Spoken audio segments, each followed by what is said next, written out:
Cette émission est conçue et réalisée par des membres de la communauté en collaboration avec Nous TV.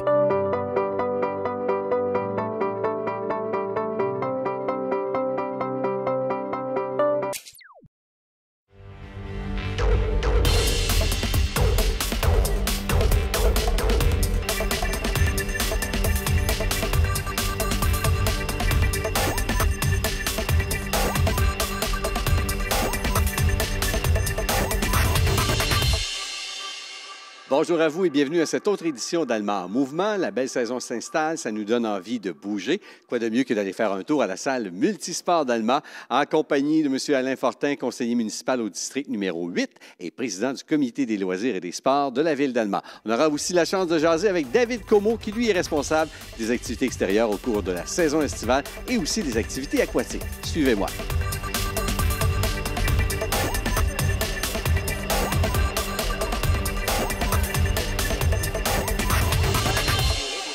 Monsieur Fortin, merci beaucoup d'avoir accepté notre invitation. On est dans la salle multisport et justement, ça fait partie des fiertés de la municipalité d'Alma.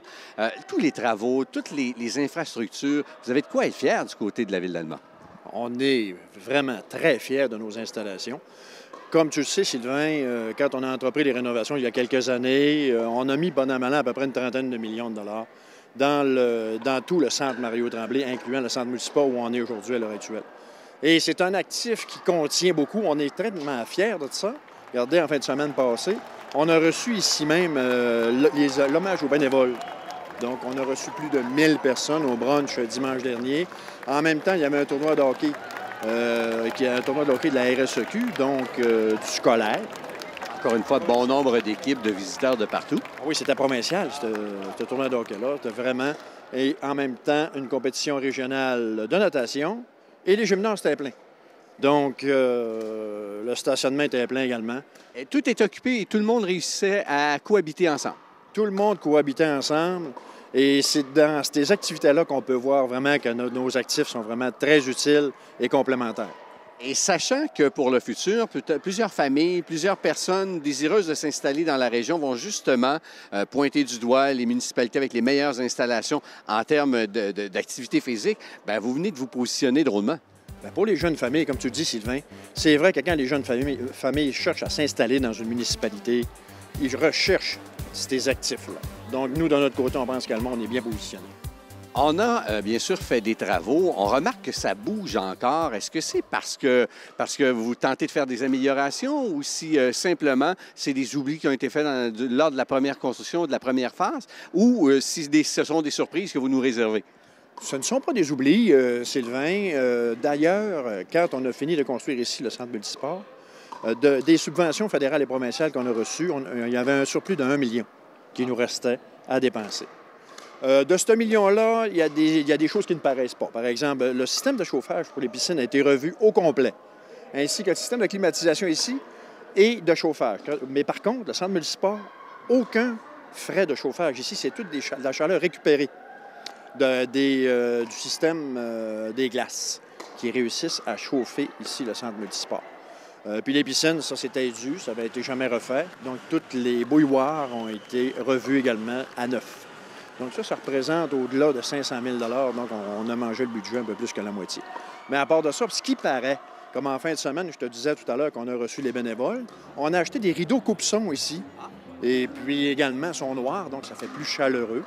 On a essayé également les nouveaux systèmes de son parce qu'on a upgradé un petit peu le système de son. Comme tu peux voir, si tu portes attention, à l'heure actuelle, il y a du monde, c'est cacophonique un petit peu. Mais quand on installe les rideaux, ça tombe complètement. Le son devient extrêmement bon. Et dans les activités qu'on va faire ici, style comme en fin de semaine, le son est excellent, tout le monde comprend partout. Il n'y a aucun retour de son. Donc, c'est un des investissements. Avec le système de sonorisation, ça permet de faire des annonces publiques, ne serait-ce que d'annoncer les joueurs, le pointage de ce qui se déroule devant nos yeux. Puis effectivement, dans les salons aussi, Sylvain, là, quand on reçoit tous les salons ici, ça nous permet d'être plus chaleureux, puis aussi que quand le monde parle beaucoup au micro, bien, ça permet d'être clair également. Lors de la construction de la salle multisport, on sait qu'on a empiété sur le terrain de tennis extérieur, les terrains de tennis extérieurs des Plaines.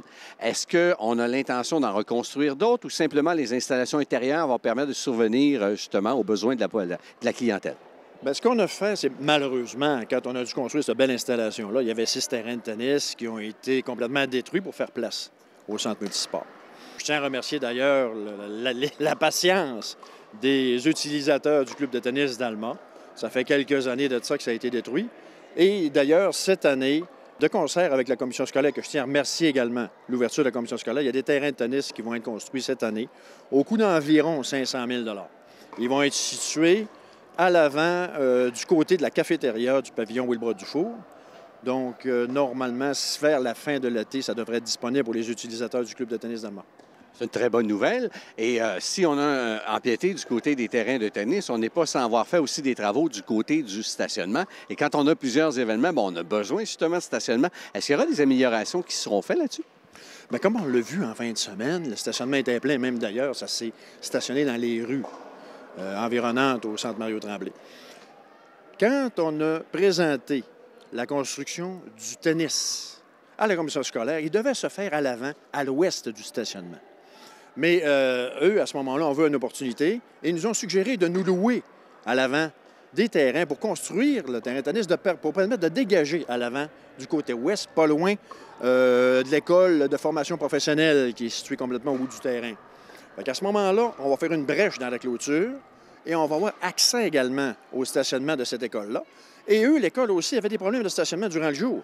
Fait qu'eux vont pouvoir également utiliser nos stationnements, empiéter sur nos stationnements. Donc, c'est donnant-donnant dans tout ça avec la commission scolaire. C'est une situation gagnante-gagnante. C'est une situation gagnante-gagnante. Puis ça va faire partie de la première transformation de l'ensemble du stationnement du centre Mario-Tremblay qu'on va revoir dans les prochaines années. Donc, c'est comme, je pourrais dire, Sylvain, la phase 1. Par la suite, il va y avoir d'autres phases. Des îlots de verdure vont être intégrés.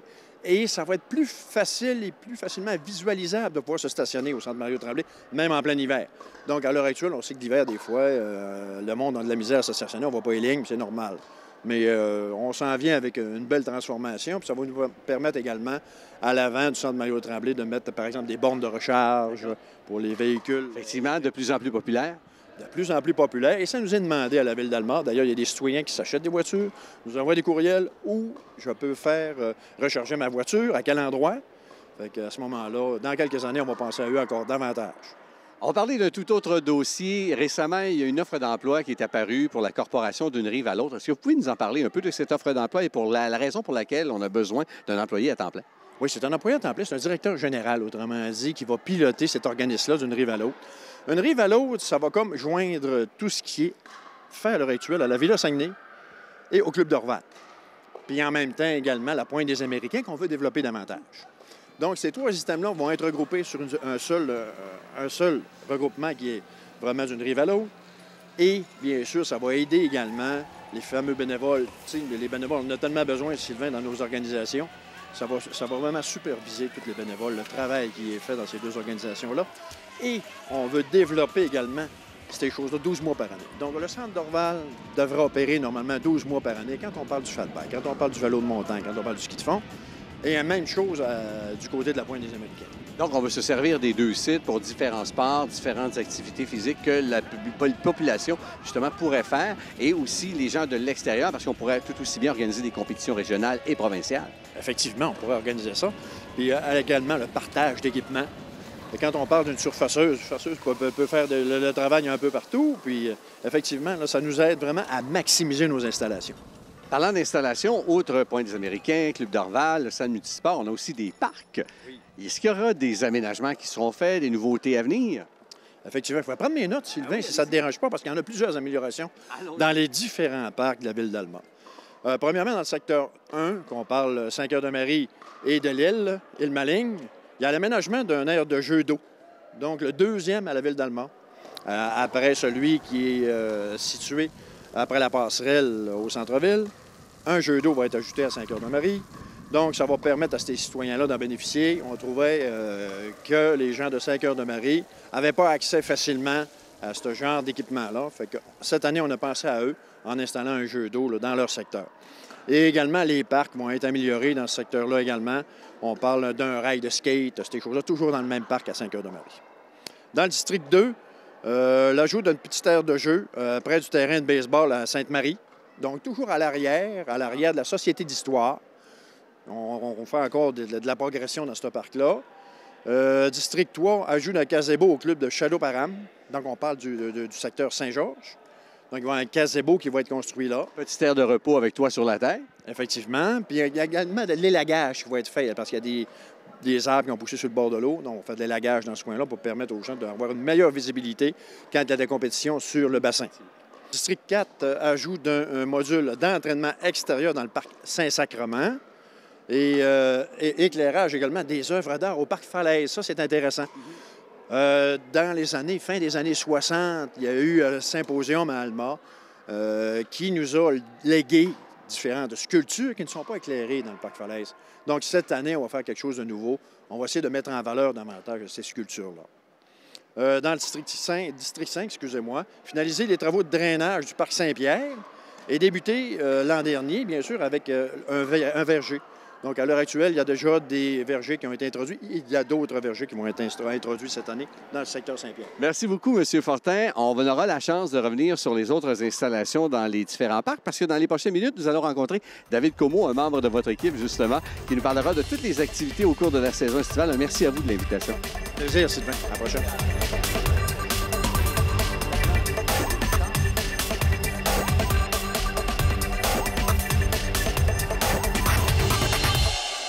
David Comeau, tu es en charge des activités pour la municipalité d'Alma, activités aquatiques et activités jeunesse. C'est comme ça qu'on les appelle. Merci beaucoup d'avoir accepté l'invitation. Parlez-nous un peu de l'été qui se dessine, entre autres au niveau des camps de jour, le camp apprenti moniteur. C'est quoi tout ça?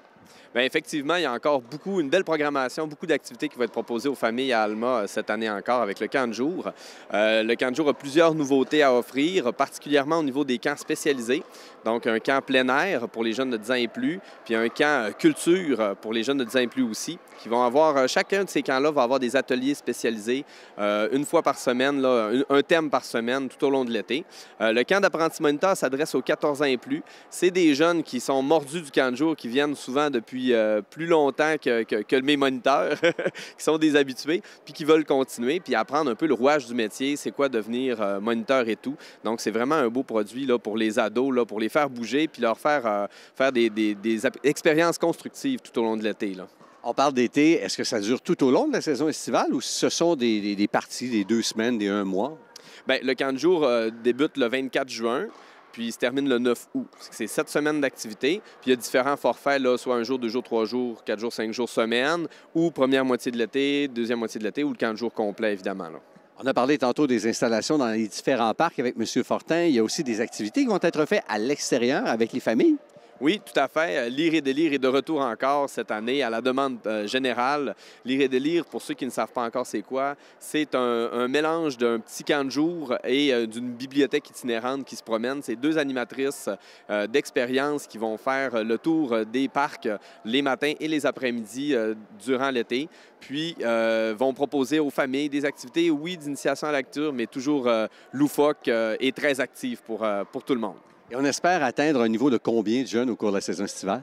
Au camp de jour, d'habitude, on tourne autour de 630 inscriptions. C'est environ 350 jeunes par jour. Donc, on est une petite école primaire tout au long de l'été. Merci beaucoup, M. Comeau. Merci à vous d'avoir été là pour cette autre édition de Alma en mouvement. On se donne rendez-vous pour une prochaine édition très bientôt. Entre-temps, je vous laisse avec l'équipe du conseil municipal pour votre conseil. Merci à vous. À une prochaine.